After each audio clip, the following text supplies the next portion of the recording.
아가서 6장 3절 말씀으로 오늘 말씀 나누겠습니다. 아가서 6장 3절인데요 다 같이 읽습니다. 나는 시작. 나는 내 사랑하는 자에게 속하였고 내 사랑하는 자는 내게 속하였으며 그가 백합화 가운데에서 그 양떼를 먹이는도다. 아멘. 우리가 믿음의 고백하겠습니다. 내 영혼이 잘 될 것입니다. 내가 하는 일이 잘 될 것입니다. 내 육신이 강건할 것입니다. 이 모든 것을 이미 가졌습니다. 우리 눈을 감고 주님이 주시고자 하는 그 모든 약속들을 기억하십시오. 여러분의 삶 가운데 주님의 언약이 내려오는 것을 바라보세요. 여러분이 믿음으로 바라보는 것은 여러분이 믿음으로 그것을 불러내는 것입니다. 영적인 세계에 언약으로 주어져 있던 것들이 여러분이 바라보고 말하는 그 순간부터 여러분 인생 가운데로 불러내어지는 거예요. 성경에 그렇게 기록되어 있어요. 성경에 많은 비밀과 신비가 담겨져 있는데 그 중에 하나가 여러분이 말하고 바라보는 것이에요. 불러내십시오. 믿음으로 바라보세요. 그 모든 것이 여러분 삶 가운데 나타나기 시작할 겁니다. 눈을 뜨고 옆에 있는 분들에게 이렇게 한번 인사하겠습니다. 당신은 이 모든 것을 이미 가졌습니다. 아멘. 자, 이번 달은 엘룰월입니다. 한번 따라 읽어볼까요? 제가 써드릴게요.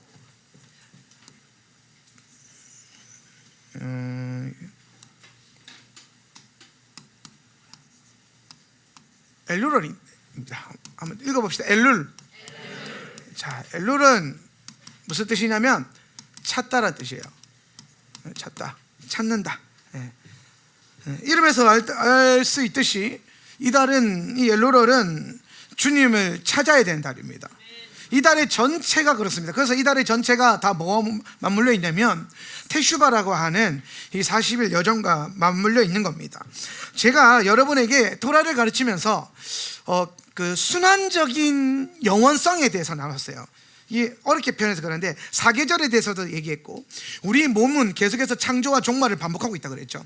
여러분 안에 있는 세포는 계속해서 창조되고 있고 그리고 계속 죽음을 맞이하고 있어요. 그러면서 이 순환을 통해서 우리는 뭘 유지하고 있냐면 생명이라는 것을 유지하고 있어요.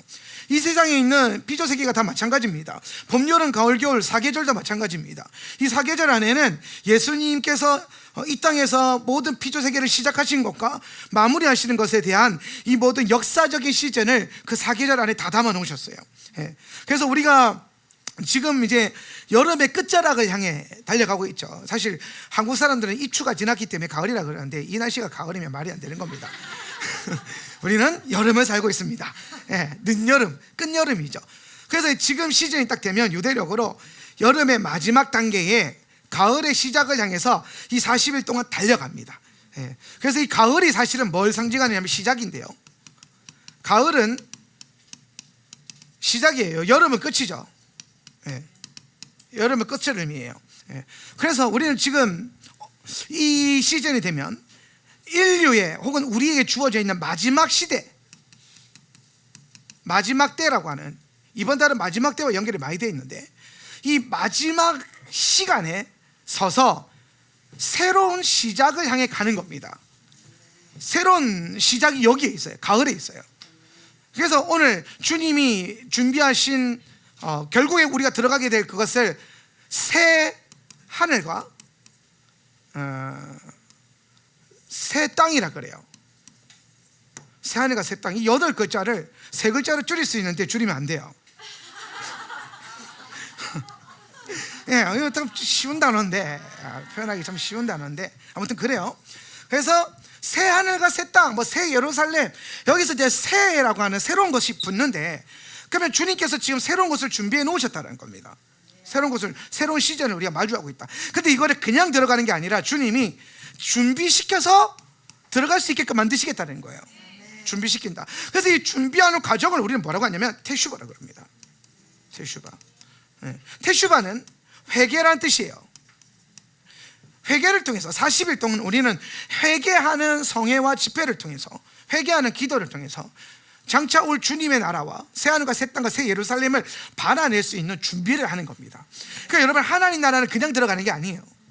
하나님 나라는 여러분이 지금 누리고 있지만 또 아직 완성되지 않은 그 하나님 나라가 있는데, 장차 올 그 하나님 나라는 여러분 지금 하나님 나라를 누리고 훈련함으로써 그 나라를 담아내고 있는 건데, 우리에게 365일이라는 시간이 주어져 있고 유대력으로는 360일이 주어졌는데, 그 360일의 시간 가운데 가장 이 신부로서 단장되어지고 장차 올 주님의 날을 들어갈 수 있도록 그 집중적으로 준비하는 기간이 요 40일 테슈바 기간이라는 거예요. 그래서 요거를 언제 하냐면 엘루럴에 시작을 해요. 그래서 엘루럴에 시작해가지고 언제 끝나냐, 티슈레이월 10일이라고 하는 대속죄절 있어요. 대속죄일이 있는데, 대속죄일이 딱 되면은 40일이 딱 끝나요. 그런데 이렇게 하면 이제 숫자 카운트로 하면은 39일이기 때문에 우리는 하루 전날부터 금식을 미리 시작을 한 겁니다. 엘루럴 1일부터 성회는 시작하지만 어제부터 금식을 시작하면서 우리가 40일을 온전하게 채워가는 거예요. 그래서 이 40일이 여러분 가운데 좀 중요한 시즌이 되기를 바랍니다. 우리가 절기라고 하는 시스템, 여호와의 7 절기라고 하는 이 시스템을 갖고 있다 보니까 뭐 하게 됐냐면은, 이 절기는 강권적으로 우리를 신부단장으로 이끌어가요. 신부단장으로. 무슨 말이냐면은, 여러분이 적어도 가을절기의 시스템을 정확하게 알고 있다면, 가을절기는 나팔절, 대속죄절, 장막절이죠. 그럼 이 나팔절과 대속죄절, 장막절은 뭐에 대한 성취냐면은 예수 그리스도의 재림에 대한 성취예요. 재림의 성취입니다. 그러니까 이거는 지금 완전히 성취되지 않은 절기예요. 그러니까 봄절기라고 하는 6월절, 초실절, 그 다음에 무교절, 6월절, 무교절, 초실절, 오순절, 이 봄절기는 예수님의 초림을 예표하는 절기였는데, 이거는 예수님이 2000년 전에 오셔서 그 몸으로 다 보여주셨습니다. 실제로 주님은 6월절에 죽으셨고, 무교절에 장사되셨고, 초실절에 부활하셨어요. 부활의 첫 열매로. 그러니까 첫 열매를 갖다 바치는 거는 예수 그리스도께서 이 땅에 첫 열매를 오시는 것을 기념하기 위해서 모르는 그 1500년 과정 가운데 예수님을 기념하면서 예배드리게 돼 있다는 거예요. 이 말인 즉슨 여러분이 토라를 온전히 따라가고 말씀에 기록된 것을 여러분이 이해하든 이해하지 못하든, 물론 이해하면 좋겠지만 이해하든 이해하지 못하든 이것을 따라 순종하기 시작하면은 여러분 안에 자연적으로 뭐가 만들어지기 시작하냐면은 그리스도를 담아낼 수 있는 그릇들이 만들어지는 거예요. 예수님을 받아내고 담아내는. 그리고 우리가 시간적으로 봤을 때에 예수 그리스도를 온전하게 담아내는 훈련을 집중적으로 하는 기간이 요 엘루럴 기간이라는 거예요. 그래서 이 엘루럴 기간에 강권적으로 테슈바를 진행하고 또 금식하면서 예배하고 성회를 하면서 자연스럽게 어디로 들어가냐, 가을절기로 진입을 하게 되어 있다는 거예요. 이 시간의 스케줄상. 그러면 여러분 잘 생각해 보십시오. 예수님은 이 땅에 오셔가지고 초림하셔가지고 6월절에 죽으시고 초실절에 부활하시고 오순절에 성령을 보내주셨어요. 정확하게 그 날짜가 하루도 어긋나지 않습니다. 시간 약속이 철저하신 분이죠. 왜냐하면 성경에 기록된 시간들을 하나님께서 그만큼 중요하게 보시고 그 시간들을 존중하신다는 거예요. 그리고 예수님이 이 땅에 오셔서 그 시간을 완성하셨다는 거죠. 자, 그럼 여기서 중요한 한 가지 교훈을 얻게 되는데, 가을절기가 예수님의 재림에 대한 절기라면 예수님의 재림은 반드시 가을절기와 맞물려서 이 땅 가운데 현현하실 거라는 거예요. 예수님은 언제 오신다는 거예요? 가을절기에 오신다는 겁니다. 예수님은 명확하게 언제 오신다는 거예요. 다른 건 잘 자세한 타임테이블을 모르겠지만 절기를 안다면 나팔절에 나팔 부는 소리와 함께 공중에 재림하실 것이고, 대속죄절에 시내산에 아니죠, 그 올리브 마운틴에 서셔서 모든 이스라엘을 향한 그 속죄를 선언하시고, 물론 이게 타임테이블이 조금 다를 수 있어요. 어떤 분들은 대속죄절 날 밀고 올라가셔가지고 예루살렘의 그 보좌에 앉으신다라는 거예요.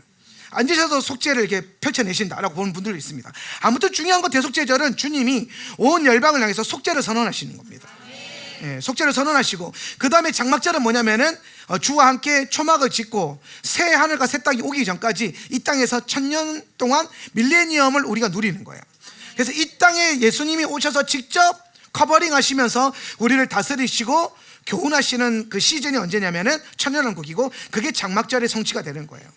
결과적으로 우리는 이 땅에서 다 모든 것을 훈련하고 모든 것을 믿음으로 받아내고 또 믿음으로 들어가게 될 거라는 거예요.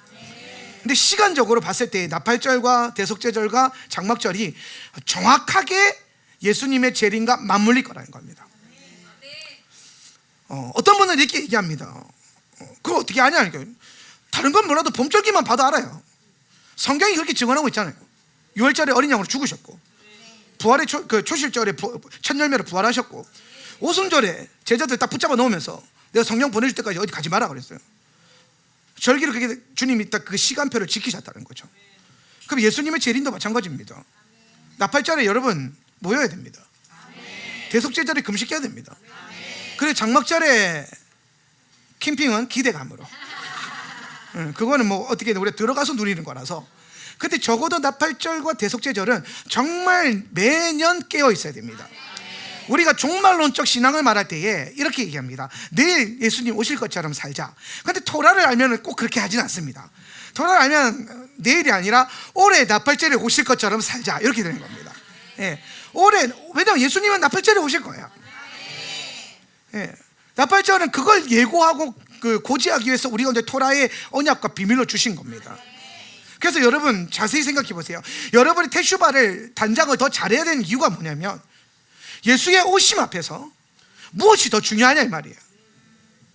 예수의 오심 앞에 여러분이 진짜 거룩한 신부로서 여러분의 영과 혼과 육을 빨아가지고 정말 예수님 오심 앞에 여러분이 거룩하게 단장되고 준비되어 있느냐는 거예요. 우리가 놓칠 수 있기 때문에, 이 세상을 살다 보면 이때 이 세상에 어떤 내 마음을 빼앗길 수 있기 때문에, 마음이 정말 중요한데 삶의 공고함과 삶의 바쁨과 혹은 내가 원하는 삶을 추구하는 그 내 자아 실현이라고 하는 그 욕구 앞에서 우리는 예수님의 오심이라고 하는 이 놀라운 사건 앞에 제대로 준비되어 있지 않을 수 있다는 겁니다. 근데 우리가 절기력을 따라서 이렇게 해야 될 훈련만 잘 하더라도, 그러니까 1년에 적어도 40일은 깨어있자 이 말이에요. 그것만 여러분이 하시더라도 절대로 주의 오심 앞에 손해볼 일이 없어요. 1년 내내 깨어있으면 너무 퍼펙트 하겠지만, 우리는 또 이 땅에 임한 하나님 나라, 현실이라고 하는 하나님 나라를 살아내야 되기 때문에, 근데 적어도 테슈바 기간에는 현실은 뒤로 가야 된다는 겁니다. 장차 올 주님의 그 부르심 앞에 여러분의 영과 혼과 욕을 날 세워야 돼요. 제 주변에 많은 목사님들이 있어요. 좀 마음을 깊게 나누는 목사님들도 있죠. 근데 이분들이 첫 해에는 제가 절기력을 따라가고 샤밧을 지키고 하는 것들을요 전혀 이해하지 못했어요.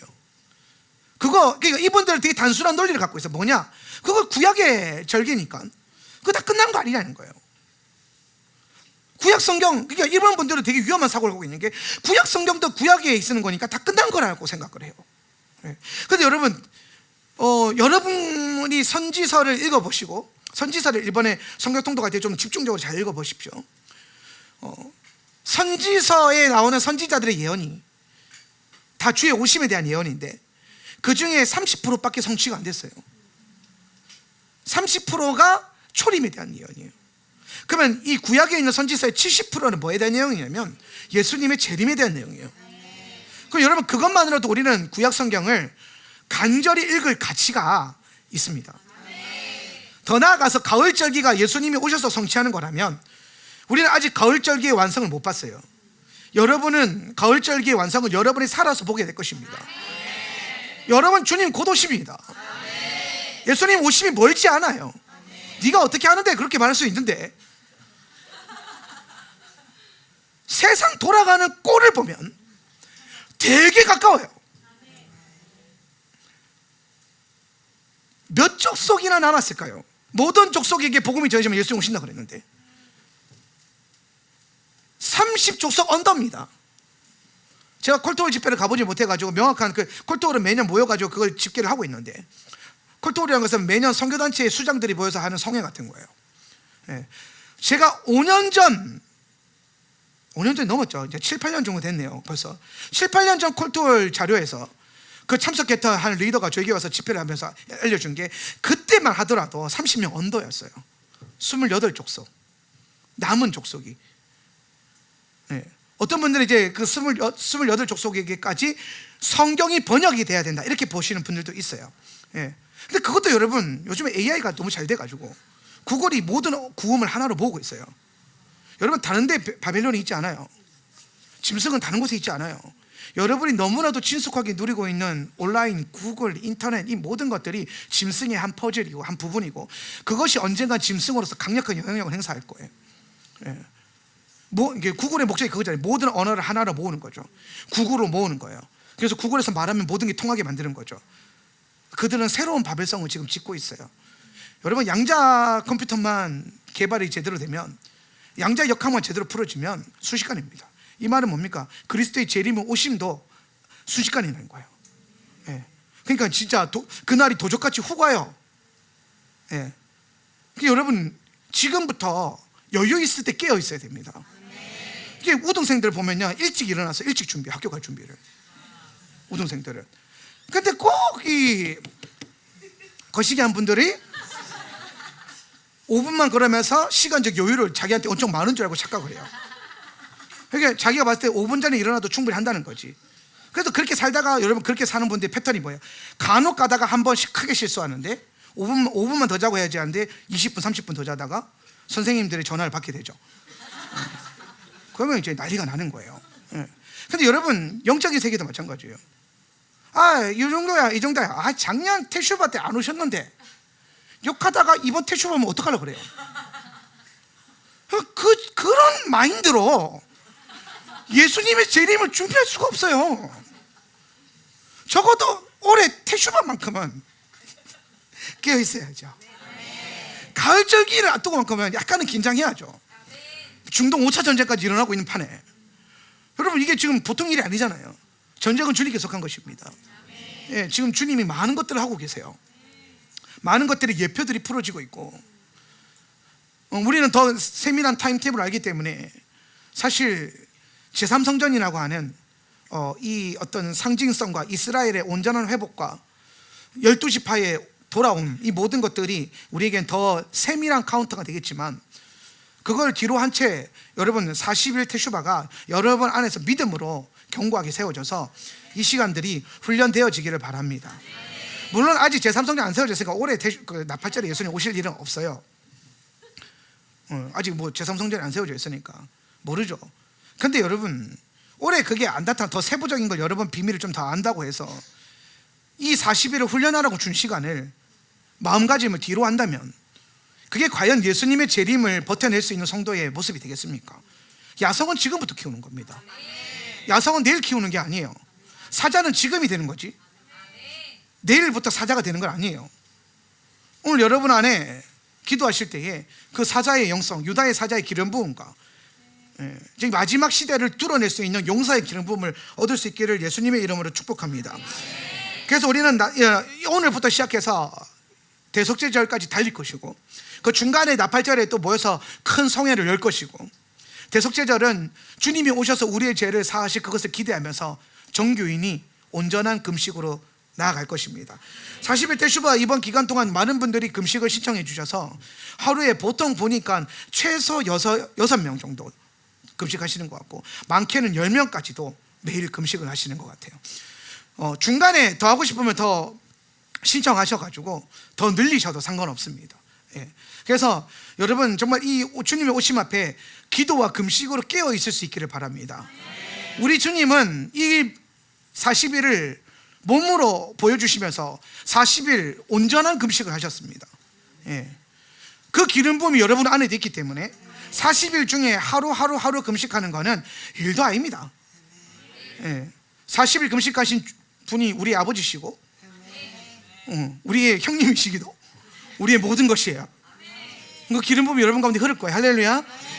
예. 그래서 이 절기 사이클 안에서 이번 40일 태슈바를 깨어서 준비하셨으면 좋겠고, 이 40일 동안 여러분, 우리 교회뿐만 아니라 여러분 가정과 또 여러분 뭐 개개인의 삶 가운데 하나님이 어떤 일을 하실지를 보세요. 기도와 예배 제단은 하나님이 절대로 안 놓치십니다. 이거는 결코 가벼운 일이 아니기 때문이에요. 그래서 깨어서 기도하고 예배합시다. 자, 그러면 이제 신부 단장하고 이렇게 해야 되겠다, 다 알겠다는 거예요. 그런데 왜 하필 40일 태슈바로 해야 되는가? 요거에 대한 40일 태슈바에 대한 성경적 근거를 좀 잠깐 여러분에게 나눠주고 하는데요. 40일 테슈바는 아까 스케줄은 제가 다 알려드렸고, 중요한 건 모세와 예수 그리스도예요. 모세와 예수인데, 모세가 두 번째 돌판을 받기 위해서 다시 시내산에 올라가서 40일 금식을 합니다. 이때 받은 두 번째 돌판이 언약의 갱신이죠. 언약이 파기됐잖아요, 그죠? 예.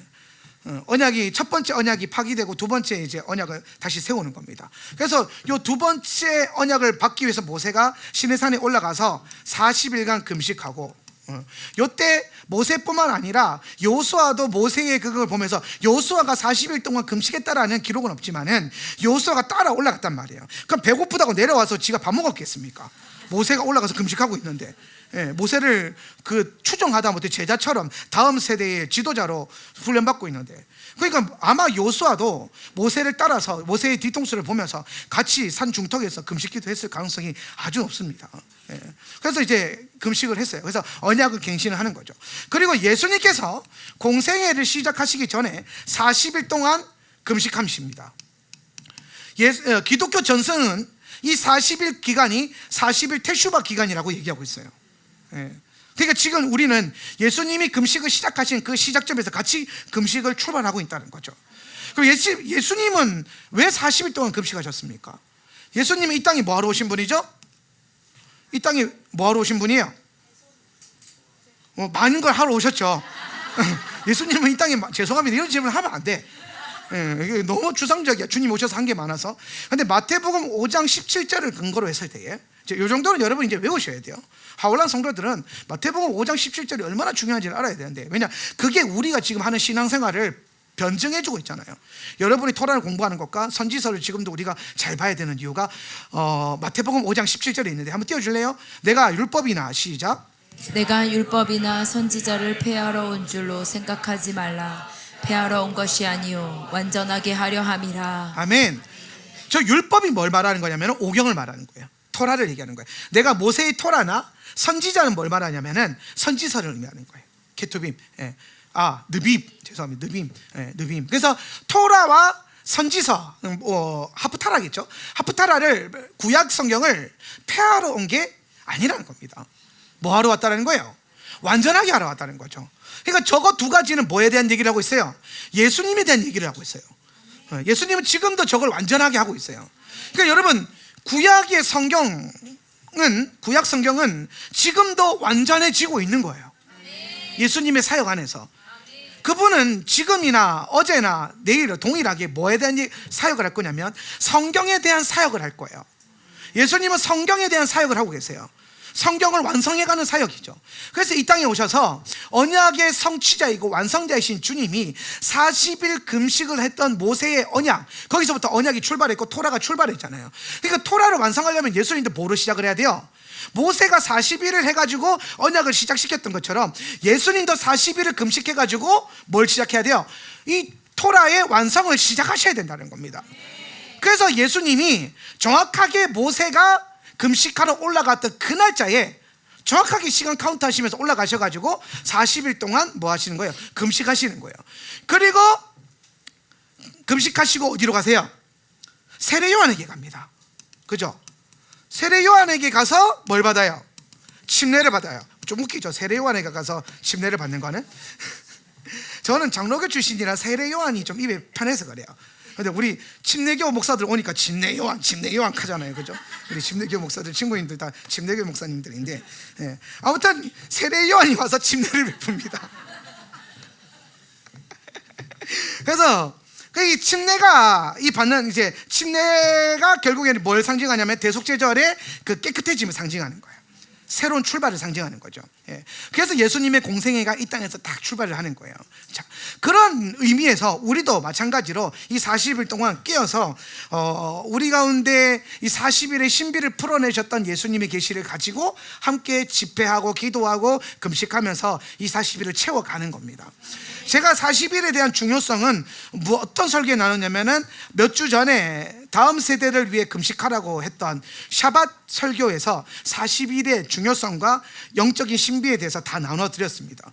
그래서 여러분이 그 설교를 기억하시면 되고, 오늘 지금 내가 설교 듣고 있는데 기억이 안 난다? 그럼 다시 들으면 됩니다. 그래서 다시 들으십시오. 그래서 40일의 목적과 선명한 의도를 알고 시작할 수 있기를 예수님의 이름으로 축복합니다. 그래서 우리가 40일 테슈바를 한다. 자, 그런 과정에서 이 40일의 대부분의 시작이 뭐냐면 엘루럴이에요. 엘루럴은 30일 전체를 테슈바에다가 헌신을 했어요. 그러니까 엘루럴이라고 하는 이 날짜 시간들이 주의 재림을 준비하는 거에다가 자기들을 다 헌신하고 있는 겁니다. 생각해 보세요. 이 시대의 시간이 각자 시간을 생명체라고 한번 생각해 보세요. 왜? 시간도 피조물이니까. 시간은 이 생명이란 개념도 여러분 마찬가지예요. 생명이란 개념을 유한한 이 세상의 어떤 카테고리로만 보지 말고, 여러분 우리 시간이라는 게 참 희한하지 않아요? 주님이 정하신 시간이 계속 순환하고 요동치고, 창조와 종말을 계속 맛보잖아요. 그죠? 해가 뜨고 지고 해가 뜨고 지고, 그죠? 우리에게 또 태양이 왔다 갔다 하고, 그죠? 그런 많은 순환의 시간들을 생명체로 생각해 본다면 각자 달력들마다 그 날들이 맡은 임무가 있단 말이에요. 어떤 달력들은 즐길 거란 말이에요. 티슈레이로는 다 즐기는 달이란 말이에요. 걔네가 제일 좋아요. 좋은 거 다 있어요. 먹을 것도 많고. 티슈레이로는 또 주님의 임재와 충만함도 가장 강하고, 그 날짜들은 너무 좋아요. 근데 뭐 다른 날짜들도 있지만 엘루럴만큼은, 엘루럴의 날들을 생각해 보면, 인격적으로 생각해 보면 얘네가 참 대단한 헌신을 하는 거예요. 예수님의 오심 앞에 그 모든 자신들을 하루하루를 주의 오시는 길에 뭐가 만드는 거예요? 예배하시는 길로 만들어 보는 거예요. 엘루럴, 주의 재림이 여기에서 다시 온다면 엘루럴 1일, 2일, 3일 이렇게 카운트가 지나면서 하면서 엘루럴 자체가 날들이 뭐가 되는 거예요? 길이 되는 거예요. 그러니까 얘네는 자기 부인을 하는 거예요. 엘루럴은 매일 자기 부인을 해요. 그날을 자기를 위해서 쓰지 않고 세상의 즐거움을 위해서 쓰지 않아요. 엘루럴의 모든 날들은 오직 예수님의 오심이라고 하는 그 갈망으로 이 날들을 채워서 주의 재림을 기다려요. 그래서 엘루럴 1일, 2일, 3일을 다른 표현을 해보면 엘루럴 첫 번째 기다림. 너무 감동적이죠? 엘루럴의 두 번째 기다림. 그래서 지금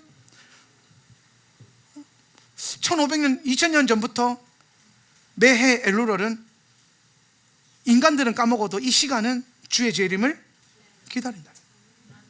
그래서 이 기다림 안으로 인간은 시간 안에 갇혀 있는 존재예요. 인간은 시간에 지배를 받죠. 크로노스라고 하는 시간. 이 크로노스가 여러분 원래 그 우상 이름인 건 아시죠? 크로노스가 제우스 아빠인가 그러잖아요. 그러니까 제우스 아빠인가 그랬거든요. 제우스랑 그 하데스랑 포세이돈이 그 아빠 잡아먹고 지들이 왕 된 거잖아요. 근데 이제 크로노스라는 이 시간이 우상 이름인 것도 참 제게는 뭔가 좀 와요. 우리는 저 크로노스라는 우상이 잡혀 있잖아요. 내 하루가, 내 시간들이. 근데 인간이 크로노스에 잡혀 있는데, 인간이 크로노스의 지배를 받다가 크로노스로부터 해방될 수 있는 방법이 한 가지밖에 없어요. 그게 뭐냐면 크로노스가 아니라 카이로스를 마주하는 거예요. 내 삶 가운데. 그러니까 내 인생 가운데 크로노스가 꽉 차 있고 크로노스가 나를 지배하고 있는데, 그러면 크로노스에 따라서 살겠죠, 인생을. 근데 카이로스가 들어와요. 카이로스가 들어오면 크로노스를 밀어낸단 말이에요. 그럼 인간이 카이로스를 어떻게 받아들일 수 있냐? 첫 번째는 예수 그리스도를 믿음으로 말미암아 카이로스 들어갈 수 있는 문을 만들고요. 두 번째는 성경을 읽어서 성경 안에 있는 하나님의 카이로스를 찾아야 돼요. 그러니까 여러분, 신앙은 예수를 믿는다고 해서 다 끝나는 게 아니에요. 영적 기도문을 따라 했다고 해서 거기서 신앙이 끝나는 게 아니라, 여러분이 진짜 여러분을 지배하고 있었던 죄와 사망의 권세 말고요, 어쩌면 그 죄와 사망의 권세 안에서 실질적으로 힘을 행사했던 건 시간이라고 하는 존재인데, 이 시간을 내가 시간이라고 하는 우상에서 밀어내버리고 영원이라고 하는 이 시간의 온전한 주인이신 그분의 시간을 내가 받아들이기 위해서는 예수를 믿어야 되고, 그 다음에는 이 영원을 인지할 수 있는, 카이로스를 인지할 수 있는 지식이 내게 들어와야 돼요. 영적인 지식이죠. 여러분, 예수는 이렇게 표현해서 죄송한데 이 표현에는 방법이 잘 없어가는데, 멍청하게 믿는 게 아니에요. 예수를 멍텅구리로, 엉터리로 믿으면 안 돼요. 예수를 믿는 건요, 종교적인 체험과 어떤 내 안에 일어난 복음의 사건 이후에부터 엄청난 고도화된 하나님 나라의 신적 지식과 신비와 계시를 담아내서 그걸 내가 하나님이 돼서, 하나님처럼 돼서 그거를 선포해서 이 땅에 뭐가 나타나게 하는 거예요. 그렇지, 이제 물리네요. 하나님 나라가 나타나는 그게 여러분이란 말이에요. 그러면 예수는 믿었는데, 교회는 다니는데 하나님 나라를 못 선포해요. 그거는 아담이 아니란 말이에요. 그러니까 교회 다니고 예수 믿는데 어디에 질질 끌려다녀요? 시간에 질질 끌려다니는 거예요. 바빠요. 바빠서 하나님을 못 섬겨요. 그게 뭐냐? 시간이 자기를 끌고 가는 거예요. 근데 이 성경을 읽어서 성경 안에 있는 영적인 신적인 지식, 하나님에 대한 지식, 계시죠. 제가 지식이라고 표현해서 불편하지 않길 바랍니다. 이게 좀 표현할 수 있는 단어가 애매한데, 깨달음? 하여튼 뭘 깨달았어요? 말씀을 깨달았어요. 그 깨달음이 들어오면 내 안에 어떤 일이 일어나냐면은 내 영이 그 깨달음을 가지고 그런 존재가 돼버려요. 내가. 이해가 돼요? 그러니까 여러분이 지금 요한계시록을 어느 정도 깨닫고 있잖아요. 그래서 여러분 지금 뭐가 됐어요? 마지막 때를 준비하는 신부가 돼버렸죠. 이게 지금 이해가 돼요? 근데 여러분, 모든 교회 성도들이 다 마지막 때를 준비하는 성도예요? 아니에요. 왜 아니죠? 뭐가 없어서 그래요? 그 깨달음이 없어서 그래요.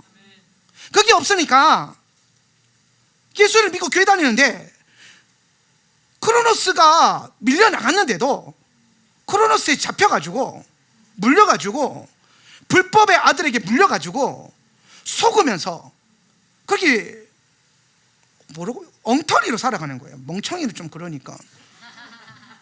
제가 봤을 때 그냥 멍청하게 살아가는 건데, 예수를 믿는데도 불구하고 엉터리로 사는 거예요. 엉터리로. 하나님 나라의 능력이 전혀 안 나타나고 영적인 권세가 전혀 안 나타나요. 그런데 어떤 부분은 또 이런 또 엄청난 하나님 나라의 계획을 알아가는데, 어떤 분들도 은사에만 그게 또 매여 있어요. 초자연적인 신비와 은사만 나타나는 거에만 관심이 있어요. 근데 감사한 건 그 은사 진영이야말로 오히려 더 이 하나님 나라의 신비와 깨달음으로 들어갈 수 있는 문을 열어버려요. 왜? 성령이 지혜와 계시의 영어로 역사를 해버린단 말이에요. 그러니까 어느 날 계속 처음에는 치유, 축사, 예언, 은사 이런 걸로 막 매여서 막 교회 다니다가 어느 날 근데 계속 기도하다 성경 보는데 뭔가 말씀이, 지식이 뭐 하나님 나라 차원의 어떤 신령한 지식이 깨달아지기 시작하는 거예요. 그게 딱 깨달아지니까 갑자기 그 사람이 어떻게 되냐? 자유해져 버려요. 뭐에서부터? 시간에서부터. 그래서 이 시간에서부터 자유해지니까 뭘 세우냐면 레디컬하게, 이 설교하면 안 되는데, 나왔으니까 레디컬하게 인생의 우선순위를 세워버려요. 아주 레디컬하게. 이건 여러분, 이게 진짜 믿음의 그 크기의 차이와 성장의 차이인 게 맞는 게, 그걸 깨달아 버리면 거기에 시간을 쓴단 말이에요. 그러니까 시간을 거기 지배해 버리는 거예요. 자, 어떤 분들은 시간을 내서 성경을 봅니다. 근데 어떤 사람은 시간 날 때 성경을 봅니다. 그래서 성경 보는 게 밀린 사람들의 특징이 뭐냐? 시간 날 때 보는 분들이에요. 그럼 당연히 일동 못 합니다. 왜 못 해요? 시간이 안 나요. 왜? 시간이 날 지배하고 있으니까. 그리고 그 시간은 우상이거든요, 크로노스는. 그래서 그 우상은 내 안에 그리스도의 시간이 채워지는 걸 원치 않아요. 그런데 여러분, 말씀이 나를 사로잡아 버리면, 영적인 지식이 깨달아져서 내가 그런 영적인 존재가 돼버리면 어떤 일이 벌어지냐면 내 삶의 시간부터 조정해요. 시간을 내 마음대로 쓰지 않아요. 내 상황 가운데 주어지는 대로 쓰지 않아요. 환경에 끌려다니지 않아요. 상황에 끌려다니지 않아요. 그때부터 사람이 시간을 다스리기 시작하는데, 그게 여러분 계속 반복되면 어떤 일이 일어나냐면, 시간 안에, 여러분의 시간 안에 영원히 딱 연결되는 신비가 늘어요. 여기서는 또 약간 신비주의인데, 어떤 일이 벌어지냐면, 한 시간을 공부하고 일하고 사역하는데 4시간, 5시간, 10시간 한 것 같은 효과를 보기도 됩니다.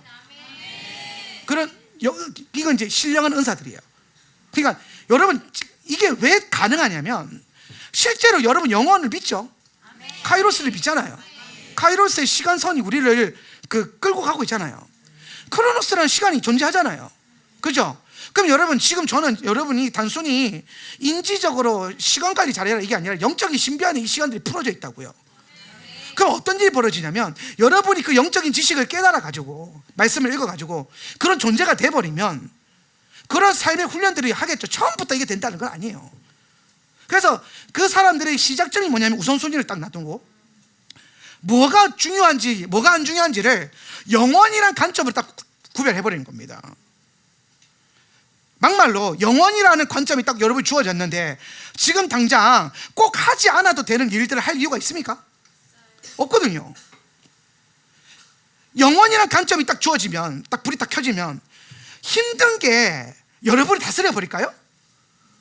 영원한 가치가 들어와 있는데. 여러분, 제가 여러분에게 예배와 기도에 대한 중요성을 깨닫게 하려고 많이 메시지를 전하는데, 왜냐하면 이게 깨달아질수록, 이게 더 가치가 있어질수록 내가 시간을 여기에다 더 투자하게 될 거라는 거예요. 그렇게 되면 어떤 일이 벌어지냐면, 내가 더 기도 많이 하는 사람이 되겠죠. 더 예배를 많이 드리는 사람이 되겠죠. 그러면서 어떤 사람이 될 거예요? 나는 기도와 예배의 사람이 되어버리겠죠. 근데 그게 여러분 단순히 예배당에 앉아있는 수준이 아니란 말이에요. 그게 예배당에 앉아서 예배 드리고 있는 수준이 아니라, 예배의 본질이 뭐예요? 하나님과, 이 땅과 하늘을 연결하는 거잖아요. 그런 사람은, 그런 예배자는 어떤 존재가 되냐면, 그 사람이 어디를 가든 하늘과 땅을 연결해 버립니다. 제가 대학원 다닐 때요. 대학원 다닐 때, 아니요, 대학교에 팩트가 하여튼 한 세대 다닐 때, 대학원이 이제 학번이 기억이 잘 안 나는데, 저녁에 기숙사생들을 위한 예배가 있었어요. 기숙사생들을 위한 예배. 근데 그날 강사가 윤주영 목사님이셨어요. 윤주영 목사님 누구냐면, YM의 전설과 같은 예배자가 있어요. 저는 그분의 뒤통수를 보면서 컸고, 그분이 키가 저랑 약간 비슷해요. 그래서 왜 이렇게 근데 참 대단한 예배자인데, 그분이. 근데 그분이 강사로 오신 거예요. 예배자가 아니라 강사로 오셨는데, 제가 이제 생각해보세요. 여러분, 기숙사 예배니까 뭐 그렇게 은혜가 되겠습니까? 기숙사 원우들을 위한 그런 예배니까, 이거 빨리 끝나고 가서 못다한 공부하고 싶고 책 보고 싶고 아니면 자고 싶지, 예배 빨리 끝나라. 근데 강사가 온다고 하긴 하는데, 그날따라 윤주영 목사님이라는 얘기를 듣고 조금 마음은 설레이지만 예배는 그냥 대충 얘기 드리고 있었어요. 예, 저도 예배를 대충 드릴 때가 있었거든요. 예배를 이렇게 막 드리고 대충 드리고 있었는데, 근데 어느 시점에 갑자기 제 영이 갑자기 팍 하고 긴장 모드가 되는 거예요. 제 영혼이. 뭔가 다른 느낌이 주어지는 거죠. 예배 드리는데 갑자기 막 눈물이 나는 거예요. 분명히 언제 예배 끝나고 가나, 윤종 목사님 언제 오시나, 얼굴이라도 보고 싶다. 실물로 처음 봤거든요. 그날 맨날 화요모임 2집 3집 그 앨범으로만 듣다가, 언제 오시나 하고 두리번거리다가 예배 드리다가 두리번거리다가 예배 드리다가 그랬었는데, 그러다가 이제 예배 드리면서 이렇게 있는데 갑자기 그 느낌이 온 거예요. 그래서 눈물이 막 나기 시작하더라고요. 근데 내가 왜 갑자기 눈물이 나죠? 눈을 떴는데 옆에 윤주영 목사님이 지나가시더라고요. 그래서 그분이 강단에 서는데 제가 뭐 견딜 수가 없는 거예요. 이게 여러분, 제가 유명한 사람 많이 봤어요. 윤주영 목사님 그때 당시에 유명한 분이긴 했지만은, 그래도 그냥 뭐 예배 인도자, 나도 예배 인도자인데 뭐 지나 나나 뭐 이런, 그럴 수 있잖아요. 그렇게 대단하게 내가 선망했던 사람은 아니라는 거예요. 그냥 우리 때에는 되게 유명한 예배 인도자, 대한민국에서 탑에 뜨는. 근데 그분이 강단에 딱 섰는데, 제가 그 주님의 임재로 인해서 완전 사로잡혀 버린 거예요. 지금 여기 뭐가 임했다. 기숙사 예배인데 부흥성회가 아니라 이 기숙사 원우들 예배에 뭐가 임해버린 거예요. 그런데 그게 그 성령님이 임하신 건데, 성령님이 왜 임하신 줄 아세요? 윤주호 목사 때문이에요. 어떻게 그 한 사람 때문에 주님이, 그런 일들이 일어나요. 그런 일들이 일어난다니까요. 그래서 제가 저분을 보면서 그분이 도대체 어떤 분이길래 이런 엄청난 임재를 몰고 다니는가. 그냥 그분이 들어오시고 섰다는 이유만으로 주님이 그냥 임해버리셨으니까. 그 앞전까지는 안 임하셨어요. 여러분, 우리의 모든 예배가 주님 임하신 예배가 아니거든요. 임재라고 하는 감각을 여러분 깨어나기 시작하면 임재가 있는 예배가 있고 임재가 없는 예배가 있어요. 예배라고 해서 주님이 다 임해 주시는 게 아니란 말이에요. 그러니까 우리는 매 예배 때마다 주의 임재가 느껴지면 감사하셔야 돼요. 네. 그러니까 임해 버리니까, 저분이 누구야? 그래서 그때부터 그분의 한 설교를 제가 듣고 있는데, 이분이 유명한 예배 인도자가 아니라 유명한 예배자더라고요. 무슨 얘기를, 제가 아주 인상적인데, 서울 화요모임 그 예배 인도하는 그 집으로 발령을 받아서 갔대요. 갔는데 거기 있는 예배 인도자가 이 발령이 무슨 꼬였는지 발령이 안 난 거예요. 그러니까 이 사람이 계속 예배 인도를 하는 거예요. 윤주호 목사님 예배 인도하라고 이제 그걸로 파송을 받았는데 갔더니 예배 인도자가 그대로 있어. 그래서 자기는 할 일이 없잖아요, 화요모임에. 그래서 2년인가 3년을 뭐 했냐면은 라헬을 감았대요. 자기 하나님 예배하기 위해서 뭘 할 수 있을까? 예배 인도를 안 하면. 그래, 다 맡은 잡들이 있으니까 자기 포지션 없는 거예요. 근데 유일하게 자기 들어갈 수 있는 포지션이 뭐냐면 예배 끝나고 라인 갖는 거예요. 근데 그게 하나님을 예배하는 걸 생각하고 자기는 예배하는 마음으로 라인을 2년 동안 감았대요. 그랬더니 하나님이 그 다음에 예배 인도자로 하이모임 예배 인도를 딱 세워주셔서 어떤 일을 일으키셨냐면 지금까지 역사상 전후무후한 예배 인도자를 만들어 주신 거예요. 네. 화요모임 가장 강하게 히트시켰던 화요모임 앨범의 그 2집과 3집의 메인 예배 인도자셨고, 그리고 제가 알기로는 가장 장기 집권 오래 하신, 장기 집권, 그 화요모임 인도자로 장기 집권 오래 하신 분이야. 그리고 어디로 갔냐면은 그 세계에서 제일 큰 여의도 수봉교회 청년부 예배 인도자로 가셨고, 그때부터 뭐 엄청난 예배자로 쓰임 받았어요. 근데 그분이 그런 엄청난 예배 인도자가 기름 부음을 갖기 위해서 뭘 했냐? 그는 하나님 앞에 라인을 감으면서까지 예배하는 예배자였다라는 거예요. 그러니까 그는 자기 삶의 관점을, 자기란 존재를 발령받았는데 그 발령이 꼬여서 중간에 붕 뜬 낙동강 오리알 같은 신세로 자기를 보지 않았다라는 겁니다. 그분은 그 상황에서 자기를 뭘로 인식한 거예요? 예배자로 인식을 한 거예요. 예배하는 영으로 라인을 감았던 거예요. 그러니까 어떤 걸 부어줘요? 그 사람이 가는 곳마다 예배의 영적인 권한, 하늘과 땅이 연결되는 그 엄청난 기름 부음을 풀어버리는 겁니다. 할렐루야. 여러분이 예배에 대한 이런 계시를 깨달으면 그렇게 되는 거예요. 여러분이 테슈바나 이 예배 뭐 관련되어 있는 모든 이 집회 가운데서 여러분이 영적인 비밀을 깨달아서 이 시간을 그렇게 보내기 시작하면 여러분은 그런 신부가 되어 버린다라는 거죠. 그러니까 여러분, 날마다 주를 예배하면서 기도하면서 또 말씀을 들으면서 나를 기경하는 게 나를 만드는 거라는 거예요.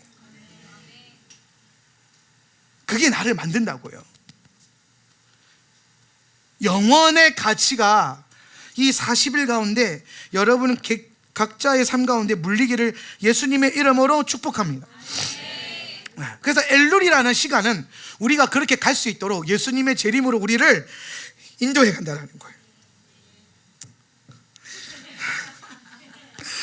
내가 이 설교를 왜 이렇게 길게 했을까? 내가 지금 할 게 많은데, 영원으로 들어가세요.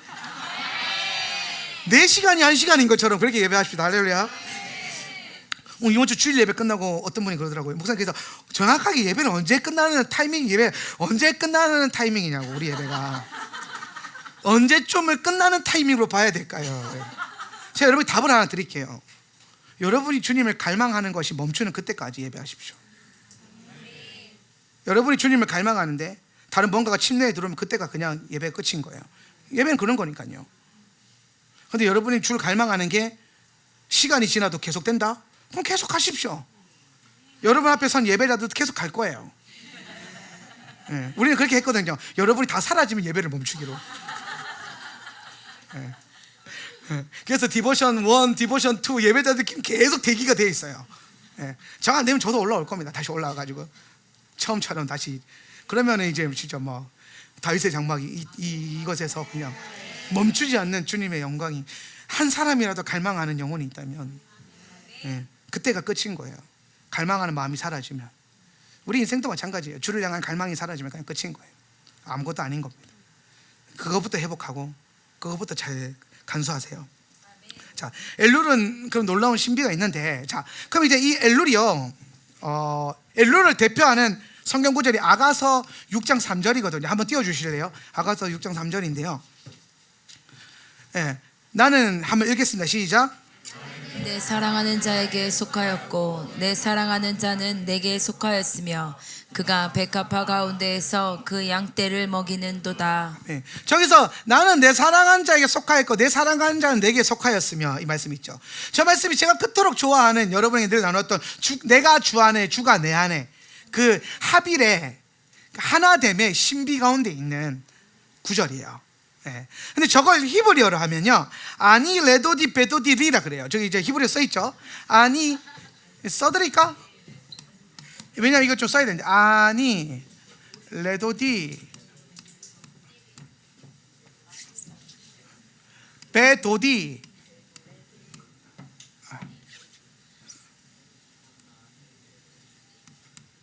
아이고 베도디 리라고 하는데요.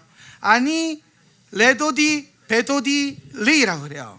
한번 따라해보세요. 아니 나는 이런 거예요. 나는 레도디 베도디 리. 자, 이걸 제가 왜 썼냐면요, 좀 중요한 게 뭐냐면 엘룰이라고 하는 단어가 여기서 와요. 엘룰이라는 단어가 여기 보면 이 색깔을 여기다 둘 수 없나? 안 되면 말고. 여기서 자, 이 성경 원문이거든요. 성경 원문의 첫 글자를 보면 각 글자의 첫 글자 있죠. 그죠? 요거를 보면 다 모으면 뭐가 되냐? 엘룰이 돼요. 그죠? 엘룰이 돼요. 히브리어를 찾다. 저게 뭐예요? 이 엘룰이라는 이름 자체가 아가서 6장 3절의 앞글자를 따온 거예요. 예. 유대인들은 저런 걸 되게 많이 해요. 숫자 가비 같은 거, 게마트리아라 그러죠.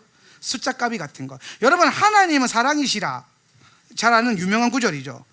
근데 여러분, 이게 왜 나온지 아세요? 하나님은 사랑이시라. 하나님은 사랑이다. 이게 왜 나왔냐면은 이게 게마트리아 숫자 값에서 나온 거예요. 이 개념 자체가. 예. 그러니까 사랑이라고 하는 아하바와 에하드가 하나님의 뜻이거든요. 숫자 1이라는 뜻인데 그게 하나님의 뜻이에요. 에하드의 숫자 값이 같아요. 그러니까 하나님은 하나님이라는 숫자 값과 사랑이라고 하는 숫자 값이 같아요. 그래서 하나님은 사랑이고 사랑은 이게 된 겁니다. 이 개념이 고대 유대인들 안에 있는 거예요. 예. 그게 이제 그 히브리어가 가지고 있는 그 신비예요. 예, 신비죠. 근데 그 개념을 그대로 신약 성경에서 반영하고 있는 겁니다. 하나님은 사랑이라. 근데 이제 요 개념이 이제 그 주류 정통 개념은 아니었어요. 이게 유대교 안에도 신비주의 분파가 있는데 그 신비주의 분파가 쓰던 해석법이에요. 이 말인즉슨 예수님의 제자들은 유대 그 분파 중에서 신비주의에 가장 큰 영향을 받은 게 예수님의 제자들이에요. 그러니까 하나님은 신비를 그러니까 예수님을 하나님으로 설명하려면 신비라고 하는 영역밖에 답이 안 나와요. 그래서 이제 그 유대의 신비주의파들을 이제 카발리즘이라고 하는데, 요게 오늘날 카발라가 뉴에이지 사상의 중세시대 때 원류가 되면서 카발라가 다 안 좋은 쪽으로 이렇게 뉴에이지 사상처럼 이렇게 여겨지게 됐는데, 고대 카발라는 지금도 사실 예루살렘 공동체 안에 그 명맥을 유지하고 있거든요. 예. 카발리스트들은 뭐까지 깨달았냐면은 메시아가 예수님이라고 하는 계시까지 깨달아 버려요. 예. 그래서 메시아를 만난 랍비라고 하는 책이 있어요. 킵에서 이번에 작년에인가 재작년에 나온 책인데, 그 킵에서 나온 이사니까 저한테 책을 보내주셔가지고 봤거든요.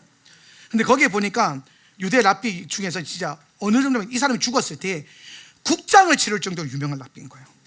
예. 그러니까 엄청난 게 랍비들 계열에서 이제 영향력 넘버 2. 그러니까 뭐 열흘 동안 울면서 애곡하면서 그 사람의 죽음을 기렸대요. 근데 그 랍비가 죽기 전에 유언처럼 뭐라고 말하냐면은 내가 메시아의 이름을 안다. 그래서 내가 내 유언장을 함을 딱 넣을 테니까 내 장례가 끝나면 그거를 공개적으로 오픈을 해라. 그래서 이제 그 오픈하는 게 전 그 이스라엘 방송으로 이렇게 하면서 이제 막 메시아 이름이 적혀있으니까, 그래서 그걸 딱 찍은 거예요. 근데 거기에 그 랍비가 뭐라고 써놨냐면은 어떠한 문장을 써놨어요. 예, 메시아에 대한 문장을, 힌트. 근데 그 앞글자를 따면 뭐라고 되는지 아세요? 예슈아가 되는 거예요. 근데 그게 카발리스트들이, 그 랍비가 카발라의 최고 수장 랍비였어요. 카발리스트. 그래서 이 카발리즘을 다 아는 거예요. 저걸 어떻게 읽어야 되는지. 앞글자 따서 읽어보니까 예슈아가 되니까 바로 덮어버렸어요.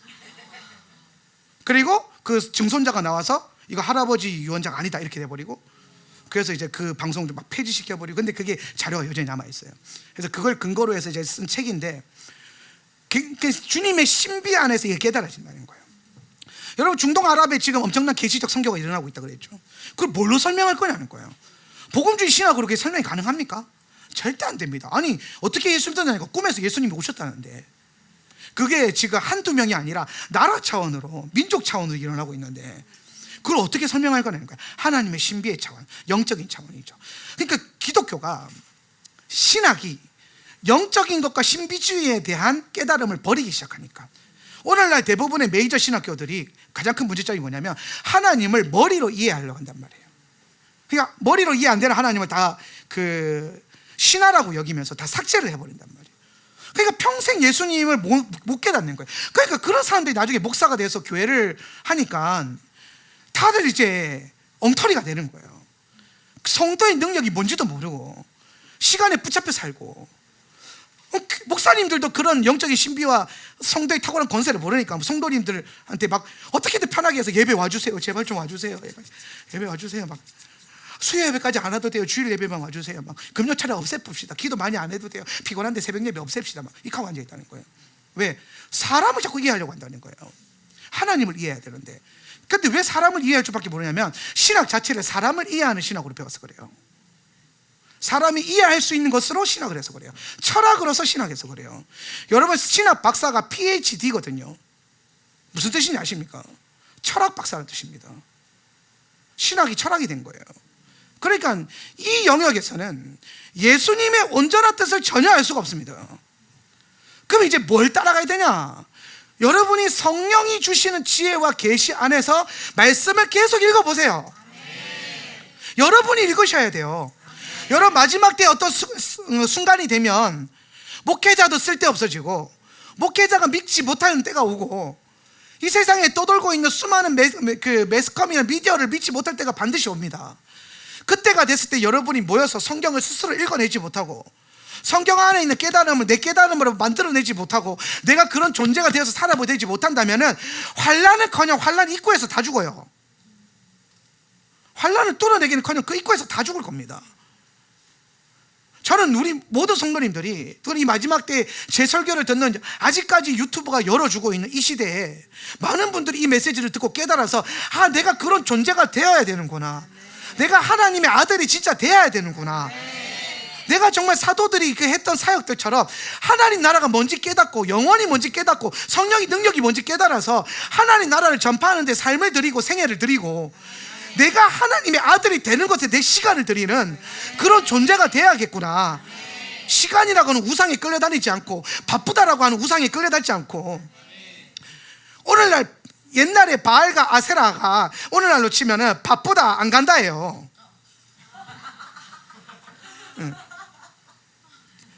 딱 봐도 그 바쁘다부터 몰아내야 돼요.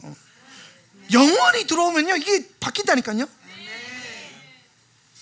그러니까 여러분, 제가 요 시즌에 하나님이 계속 무슨 얘기하냐면은 여러분 안에 자기중심적인 태도와 내 식대로, 내 방식대로, 내 환경대로 믿으려고 하는 태도를 자꾸 고치라는 거예요. 안 그래, 그것부터 시작 안 하면 답이 안 나온다는 거죠. 내 인생에 예수를 낀가 맞추는 게 아니라 예수의 나라에 내 인생을 낀가 맞춰야 돼요. 예수 그리스도를 닮아가는 거지, 예수님을 내 인생에다 끌어들고 오면 안 된다는 겁니다. 다시 이제 요 엘룰, 여기 그럼 엘룰은 뭐야? 나는 주 안에, 주는 내 안에, 요 얘기란 말이에요. 엘룰이. 예. 그게 요 앞글자를 딴 거고, 그리고 이 엘룰을 물어서 테슈바를 40일 해야 되는 이유가 뭐냐면 각 단어의 끝글자를 또 따보면 돼요. 끝글자. 흰색으로 하고 싶어요. 끝글자. 각 단어의 끝글자거든요. 끝글자를 따면 뭐예요? 유두죠. 그죠? 유두가 총 몇 개 나와요? 4개. 유두가 숫자값이 뭐예요? 10. 10 곱하기 4는 40. 그래서 40일을 하는 거예요. 40일. 너무 신기하죠? 이게 그냥 맞춰진 게 아니라 하나님의 말씀과 캘린더와 시간과 히브리어의 구조 안에서 하나님이 계획하시고 작정하시고 가지고, 이거 사람이 이렇게 쓰려면 IQ 200 이상의 천재들만 다 같이 모여 있어야 되는데 인류 역사상 그런 집단은 없어요. 계시니까 이게 가능했죠. 그래서 우리는 뭐 했냐? 공부를 하고 읽어서 계시를 깨달아서 내가 그 계시가 되어야 한다는 겁니다. 할렐루야. 이해가 되시죠? 하나님에 대한 모든 것은 말씀 안에 다 나와 있어요. 그리고 이 말씀을 열 수 있는 모든 열쇠는 여러분 안에 다 있어요. 여러분 안에 뭐가 열쇠예요? 성령님. 그러니까 여러분이 성경 공부할 때 필요한 거는 유튜브가 아니에요. 정신 차리세요. 언제까지 자꾸 유튜브 붙들고 있을 거예요? 좀 제발 좀 그만 봐요. 응? 유튜브라고 하면 내 것만 봐. 담임 목사니까 봐야지. 근데 물론 알아요. 그 각자 지금 진리의 파편을 가지고 씨름하는 분들이 너무 좋게 보급해 주고 있어가지고 골라 먹는 재미가 확실히 있어요. 그런데 여러분, 저는 여러분을 그렇게 키우고 싶지는 않아요. 저는 여러분이 어떤 성도가 되기를 원하냐면 여러분이 성령 안에서 말씀을 읽어서 그런 분들이 깨닫는 걸 여러분이 직접 깨달아야 돼요. 누가 카더라 통신 말고, 카더라가 잘못 물리면 그 카더라 타락하면 완전 박살 나는 겁니다. 카더라가 타락 안 할지 어떻게 알아요? 하나님께서 이 시즌 가운데 주의 종들 안에 있는 모든 죄와 악함을 다 드러내는 시즌이에요. 지금 희한한 시즌이에요. 얼마 전에 성령 사역으로 유명했던 한 단체의 그 후임도 갑자기 사임을 이렇게 알아보니까 또 성적인 문제가 있었다고 그러더라고요.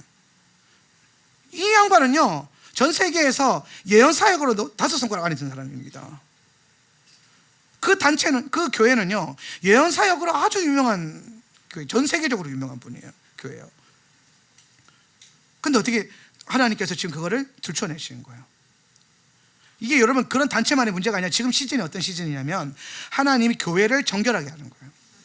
교회들마다 진짜 성령님이 불로 임하셔가지고 그 불에 태워지고 드러나게 만드는 거예요. 불은 무슨 역할이냐면 빛의 역할이 있거든요. 그러니까 불이 온다는 건 빛이 비춰주는 거고, 그 빛은 우리 안에 있는 어둠을 반드시 내어 쫓거나 드러낸다라는 겁니다. 그래서 오늘 이 시즌에는 우리가 뭐에 깨달아야 되냐면 어딘가에 속해서 뭐 한다 이게 개념이 아니라 스스로가 성령 안에서 말씀을 스스로 비춰봐가지고 회개함으로 주님 앞에 신부로 서야 돼요. 적어도 지금 오는 이 40일만큼은 여러분 반드시 그러한 자세로 나아가야 됩니다. 할렐루야. 네.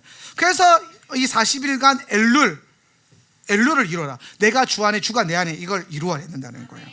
네. 실제로 엘룰월에 주님이 우리 가운데 오십니다. 누가복음 1장 26절인데요. 6째 달에 시작. 6째 달에 천사 가브리엘이 하나님의 보내심을 받아 갈릴리 나사렛이란 동네에 가서 다윗의 자손 요셉이라 하는 사람과 약혼한 처녀에게 이르니 그 처녀의 이름은 마리아라. 아멘. 자, 여러분 여기서 몇째 달이 나와요? 6째 달에, 그러니까 성경에서 성서의 6째 달은 뭐예요? 엘룰이에요. 자, 그럼 여러분 엘룰월에 가브리엘이 예수님을 수태고지했죠. 그럼 이때 엘룰월에 예수님이 마리아의 몸에 뭐 하신 거예요? 잉태되신 거예요. 그럼 여러분 생각해보세요. 엘로랄에 예수님이 2000년 전에 우리 안에 들어오셨어요. 신부 안에 들어오셨어요. 엘로랄에. 그리고 우리가 살고 있는 세상 안으로 들어오셨어요. 여섯째 달에 엘로랄에. 근데 그 엘로랄이 뭐 하는 달이라고요? 내가 주 안에 들어가고 주가 내 안에 들어온 달이에요. 이해되시죠? 그러면 이 달은 모든 날들이 그걸 사역하고 있는 거예요. 엘로랄의 첫째 날도 둘째 날도 셋째 날도 뭘 사역하고 있다고요? 야, 너 주님께 들어가야 돼. 주님께 이 성도들에게 신부들에게 들어오십시오. 엘로랄이 그 중간 역할을 해주고 있는 거예요. 그래서 여러분이 엘로랄 하루 테슈바를 진행할 때마다 적극적으로 여러분 뭐 해야 돼요? 주님 안으로 들어가려고 하고, 그러다 보면 어느 순간 주님이 여러분 안에 계시다는 것을 발견하게 되는 거죠. 경험하게 될 거고, 이게 교회 공동체 안에서 또 여러분 가정 안에서 여러분 개인의 신앙 안에 예수님의 들어오심이 어떻게 되는 거예요? 더 선명해질 거라는 거예요. 그게 뭐 하는 달이다? 엘로랄이라는 거예요. 그래서 엘로랄에 예수님이 이 땅에 잉태되셨다는 거예요. 그러니까 자연스럽게 여러분 크리스마스에 예수님이 태어날 수는 없어요. 크리스마스는 태양신 탄생의 날이지 예수님의 탄생 날은 아니에요. 그러니까 봄 시즌 후반으로 가야 되고, 김영현 박사님은 그걸 시간 계산 다. 그럼 과학자들은 그 노가다 좋아하잖아요. 나는 별로 안 좋아하는데. 그래서 과학자들이 참 그런 창조적인 과학자들을 창조과학자라고 그러는데 그 창조적인 과학자들이 우리에게 선한 도움을 주셔가지고 계산해봤더니 욤 예루살렘이랑 딱 부딪힌다네. 예수님이 이 땅에 태어나신 날이 뭐냐? 욤 예루살렘이 뭐냐면 예루살렘을 회복한 날이에요. 그걸 기념하는 건데, 그 1967년도에 예루살렘 회복이 되잖아요. 그날을 기념하는 건데, 그때에 예수님이 이 땅에 태어나셨대요. 놀랍죠? 그러니까 이스라엘의 역사의 시간과 그리스도의 구속사적인 시간은 그들이 하나님이 택한 민족이기 때문에 같이 갈 수밖에 없다는 거예요. 그럼 이 말은 즉슨 마지막 때에 이스라엘에게 일어나고 있는 시간적인 일도 장차 오실 예수님의 재림과 연결되어 있다, 안 돼 있다? 돼 있다. 더 많이 돼 있다는 겁니다. 그래서 이스라엘에 대한 감각은 여러분들 깨어 있으셔야 돼요. 기도도 많이 하셔야 됩니다. 그리고 그렇게 나아갈 때 자꾸 우리가 제가 그랬잖아요. 깨달음 얻으면 내가 그런 깨달음이 되어버린다 그랬죠. 그죠? 내가 그런 존재가 된다 그랬죠. 그러면 이런 거예요.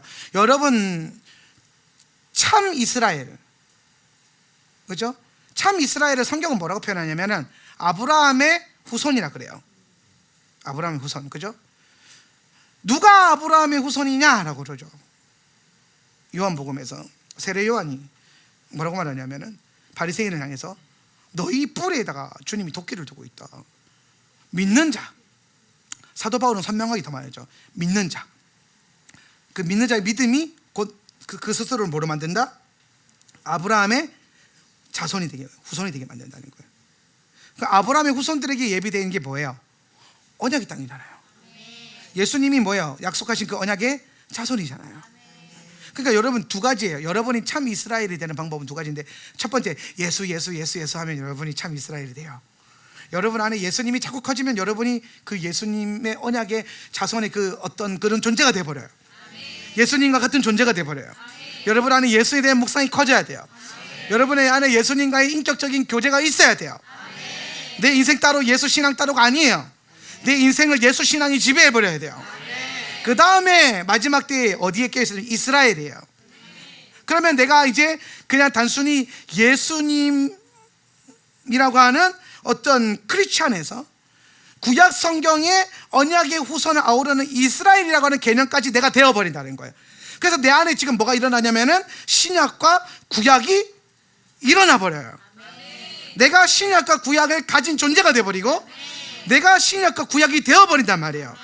그래서 그게 살아내는 게 전혀 내 삶에서는 뭐가 어색하거나 문제가 생기거나 가치적인 충돌이 일어나지 않게 되는 겁니다. 그래서 키워드가 두 가지예요. 이스라엘과 예수 그리스도예요. 특히나 마지막 때는 이 두 가지에 대한 개념과 그 묵상이 여러분 안에 커야 돼요. 그래서 이스라엘을 위해서 기도하는 매주 목요일 날 이상하게 영적 저항이 심한 것 같은데, 목요일 지금은 뭐 상관없으니까 티슈바 끝나면 목요일 기도 모임을 좀 여러분 열심을 내보세요. 희한하게 다른 주중 예배보다 목요일 예배 때 참석률이 좀 떨어져요. 이상해요. 왜 그런지는 모르겠어요.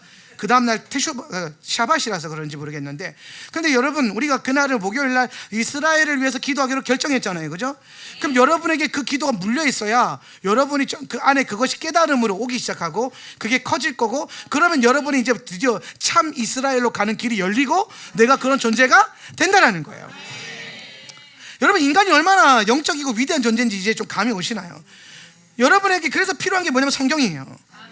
다른 뭔가가 아니라 성경의 말씀이 여러분을 지배하고 다스리게 만들면 여러분이 그런 존재가 되는 겁니다.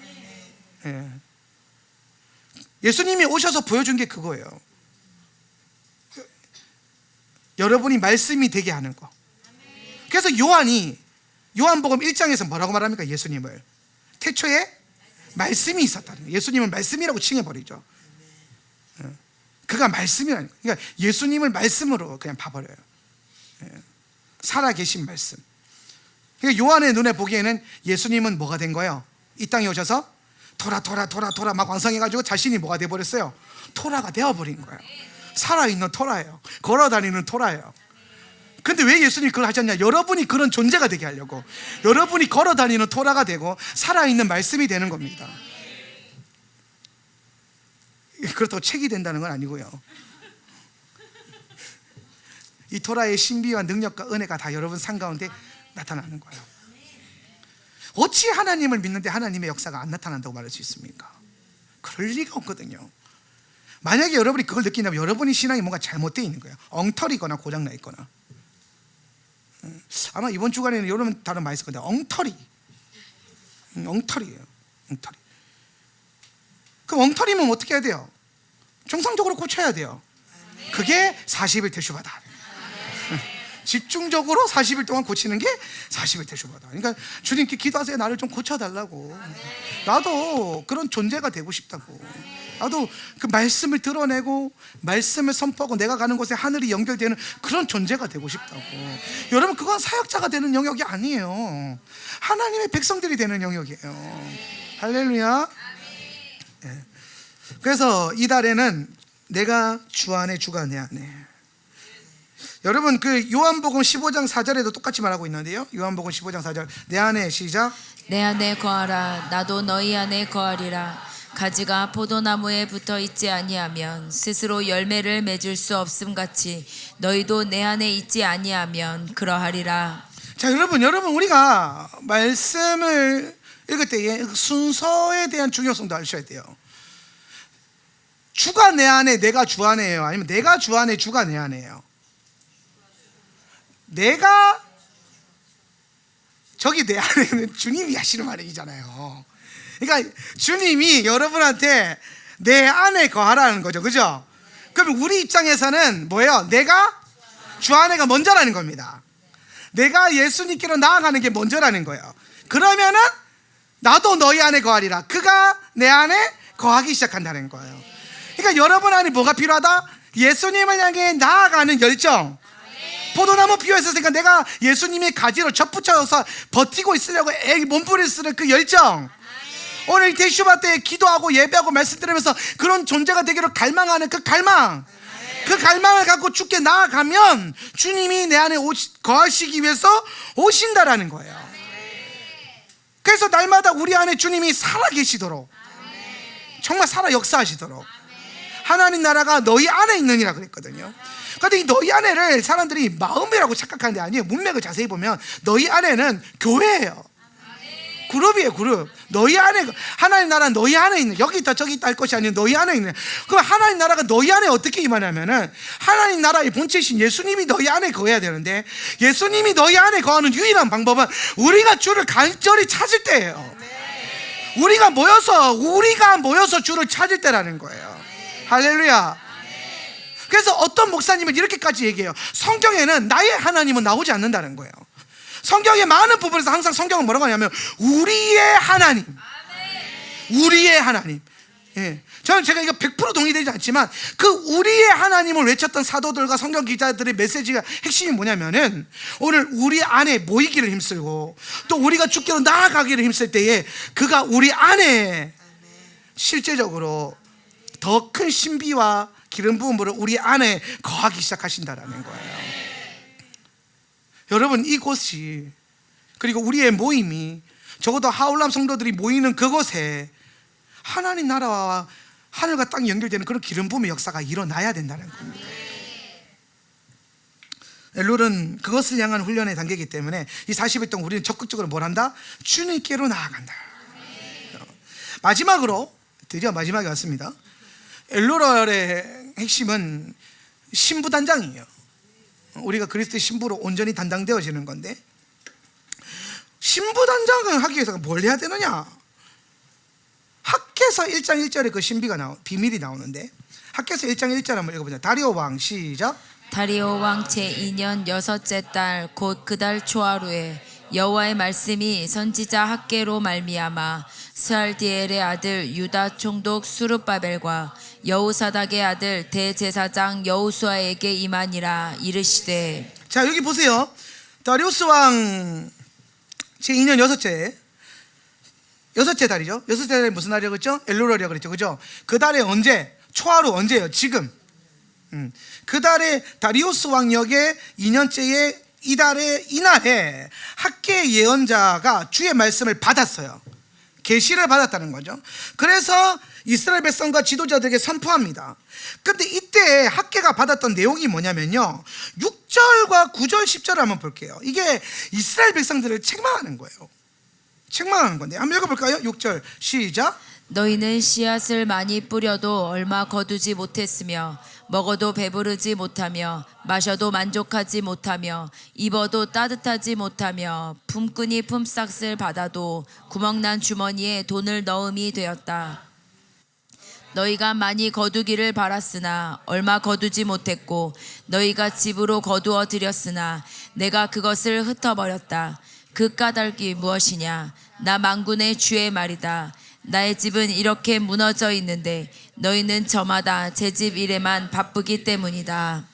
그러므로 너희 때문에 하늘은 이슬을 그치고 땅은 소출을 그쳤다. 엘룰월의 그 달을 시작하는 초하루에 하나님이 학개 선지자를 향해서 이스라엘을 뭘 책망하냐면 이거예요. 나의 집은 무너져 있는데, 성전이에요. 성전은 무너져 있는데 너희는 저마다 제 집 일에만 바쁘다는 거예요. 자기 집 꾸미는 거에만, 4절에 보면 이렇게 돼 있어요. 성전이 이렇게 무너져 있는데 지금이 너희만 잘 꾸민 집에 살고 있을 때란 말이냐? 그러니까 지금 성전이 무너져 있는데 이스라엘은 자기 먹고 사는 것에 급급하고 있다는 거예요. 자기 집을 꾸미는 거에만 급급하고 있다는 거예요. 그러니까 하나님이 사인을 줬어요. 어떤 사인을 줬냐면 씨를 뿌려도 못 거두게 만들었어요. 망한 거죠. 나가서 품꾼이 싹스를 품꾼이 뭐예요? 일하는 노동자죠. 노동자가 나가서 노동을 했는데 품삯을 제대로 못 받게 만들었어요. 주머니에 구멍을 내버려가지고 돈을 받아서 너 오는데 집에 와보니까 다 흘린 거예요. 가보니까 없는 거예요. 그래서 아구야. 그런데 그걸 누가 하신 거라고요? 하나님이 그렇게 하셨다고 스스로 말씀하시는 거예요. 그냥 그 다음부터 이제 막 나와요. 막 곡물도 못 맺히도록 내가 가뭄이 들게 만들었다. 쥐어짜는 겁니다. 힘들게 만든다는 거예요. 자, 보세요, 여러분. 내 인생이 요새 좀 고단하고 힘들고 좀 쪼들린다. 하나님이 왜 그렇게 하셨냐는 거예요. 하나님이 왜 그렇게 하셨나 보니까 성전이 무너져 있는데 사람들은 성전을 돌볼 생각을 하지 않고 성전을 중심으로 하나님을 중심으로 살 생각을 하지 않고 자기 집을 돌보고 자기가 원하는 삶을 살아가고 자기 집 평수 넓히고 잘 꾸미는 일에만 마음을 빼앗겨 있었다라는 거예요. 그러면서 이 구절을 보면 뭐라고 말하냐면 아직은 성전 지을 때 아니지 하고 있다라는 거예요. 아유, 뭐 벌써 성전을 해. 그냥 열심히 내가 나중에 복 받아서 주일 할게, 이런 느낌이잖아요. 아유, 목사님 제가 지금 뭐 좀 빚도 많고 일도 해야 되고 해서 그러니까 나중에 빚 다 갚고 교회 올게요, 일하고 올게요, 극하고 있는. 그러니까 하나님 거기에 대해서 계속 더 쪼들리게 만드는 거예요. 지금 그 상황이란 말이에요. 그거를 엘룰월에 하신 거예요. 왜 그렇게 하신 거예요? 이스라엘로 하여금 깨닫게 하려고. 뭐가 중요하다는 거예요? 하나님의 전을 돌보는 게 먼저라는 거예요. 그러니까 하나님을 전을 돌보지 않았기 때문에 너희가 힘든 거야. 이 말이 반대로 생각해. 뭐냐면 너희가 주의 전을 우선으로 해서 섬긴다면 내가 너희들에게 복을 줄 거야. 내 백성이니까. 내가 씨를 뿌려도 더 잘 되게 할 거고, 일을 해도 더 많은 품삯을 받게 할 거고, 내가 너의 삶을 그렇게 복되게 할 거야. 근데 여러분 여기 생각해 보세요. 그럼 성전을 세운다는 게 무슨 개념이냐는 거예요. 지금 여기서 학개서의 역사서에서 보면은, 이 역사적 상황을 보면 실제로 성전이 무너져 있어요. 성전이. 그래서 성전을 세우라는 거죠. 자, 그러면 여러분 이 말씀을 여러분 영적인 차원에서 우리에게로 가져와 보면, 우리에게 성전이 어디 있습니까? 여러분에게 성전이 어디 있어요? 예? 성전이 어디 있어요? 성전이 뭐예요? 여러분 안에 성전이 세워져 있죠? 안 세워져 있어요? 세워져 있어요. 여러분 안에 성전이 세워져 있어요. 그죠? 성전이 세워져 있어요. 그럼 여러분, 자, 내 안에 성전이 세워져 있어요. 아, 내가 성전이구나. 여기까지 깨달으면 좋았단 말이에요. 자, 그럼 성전이 뭘 해야 돼요? 예배해야죠. 성전을 돌본다는 건 뭐 한다는 거예요? 예배를 세운다는 거예요. 내 인생에서 예배의 가치를 세운다는 뜻이고, 예배의 힘을 쓴다는 것이고, 예배자로서 여러분 스스로 서는 거예요. 여러분의 예배가 흔들리면 여러분 안에 있는 성전이 흔들리는 거예요. 더 나아가서 오늘 이 공동체적인 예배의 제단을 또 주님이 주셨어요. 자, 성전된 우리가 모여서 그리스도의 몸된 성전을 진짜 이루었어요. 이건 이제 눈에 보이는 성전이에요. 보이지 않던 성전이 튀어나온 게 교회란 말이에요. 그리스도의 몸으로 튀어나온 게. 내가 그리스도의 몸에 연합되어 있다가 그 몸의 실체가 나타나는 게 교회예요. 그래서 교회는 그리스도의 몸이거든요. 그럼 이 교회를 여러분이 지금 예배와 기도로 얼마나 돌보고 있냐, 이 얘기를 하는 겁니다.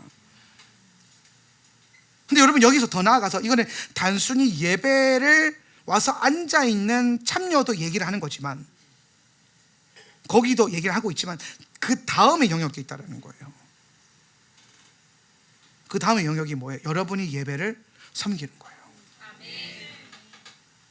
여러분이 예배자가 되고 예배에 참여하게 되고, 예배에 그냥 와서 앉아있는 자가 아니라 예배에 참여하고, 그리스도의 몸된 교회가 예배가 이루어지기 위해서, 아까 윤주영 목사님은 예배 인도자지만 무엇으로 자신의 예배를 드렸습니까?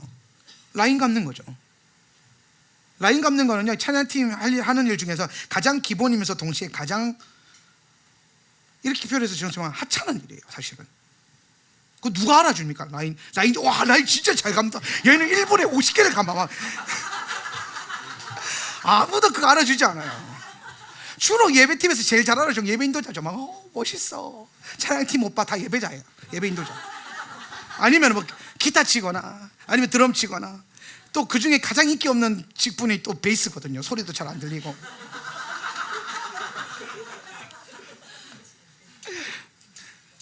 하물며 베이스도 그러할지인데 라인 감는 거는 아무도 생각하지 않고 아무도 보지 않아요. 그러니까 인간적인 차원으로 보면 가장 하찮은 일이거든요.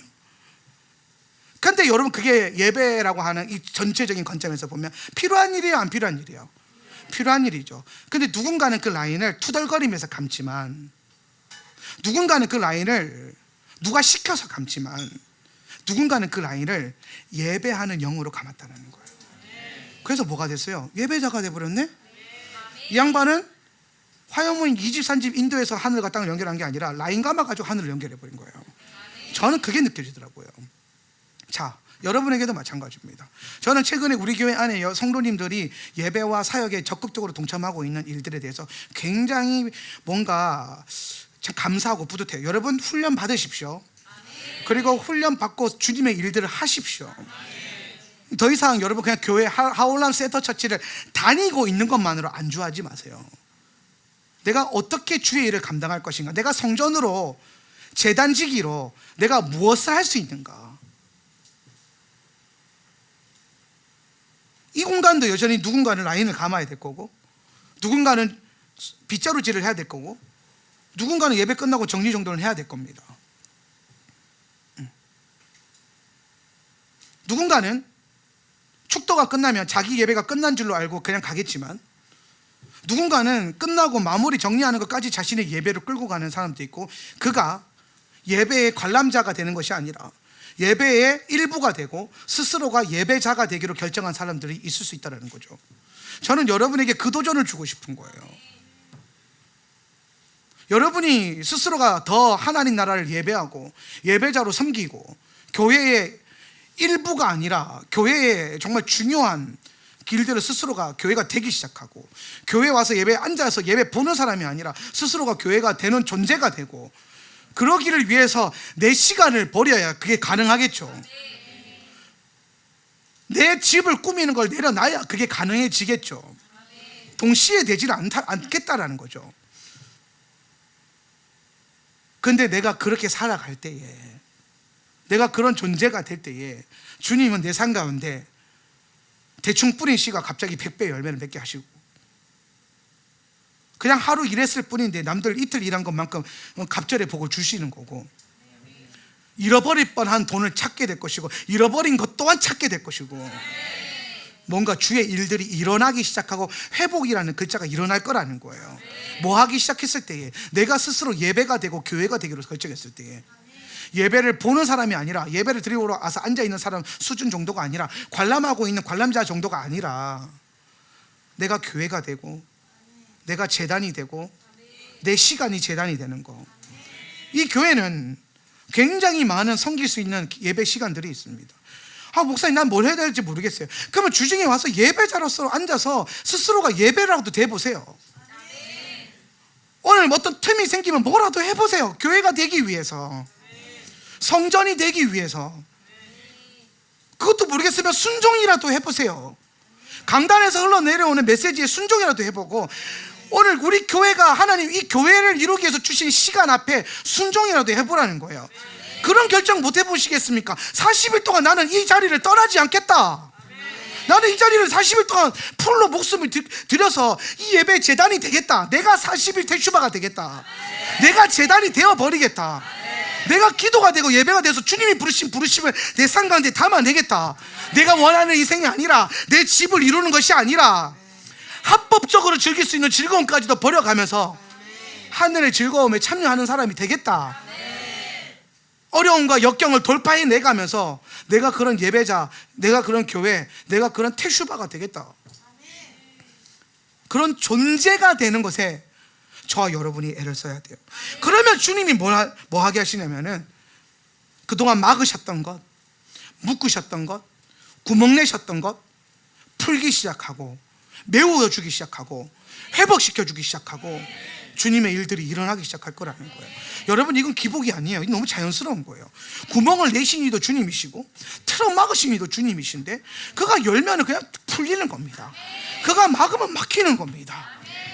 누가 그걸 하겠습니까? 주님이 하셔야 되는데, 주님이 오늘 이 말씀을 통해서 우리에게 던져주는 게 뭐예요? 너의 중심이 네가 어떤 존재가 되길 원하느냐라는 거예요.